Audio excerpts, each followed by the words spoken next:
गाडी होती त्यावेळेस ते वाल्मिकी रोडला सिलेंडर होण्यासाठी जी गाडी होती ना ते गाडीचे जे त्यांना घेऊन गेले तिथं ते त्या दिवशी इथं पवार साहेब आले त्या दिवशी अजितदादा आले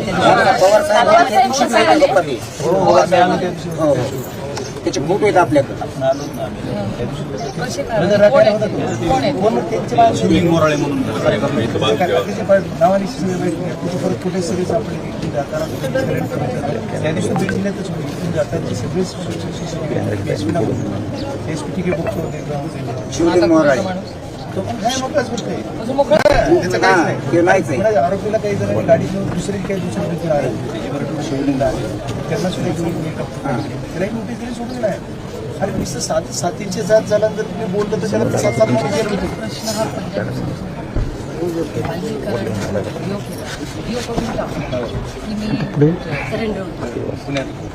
आता पुण्यात गेलो इथून गेला तर इथून सगळं आमच्या लेखून पोलिसाच्या हातून गेला चौसाळीतून गेला इथून केस होऊन गेला केस लावला. एक दिवस त्याच्याकडेच राहायला होता बाबा ते इथे शिवलिंग मोराळे तो जे सोडायला गेला का त्याच्याकडे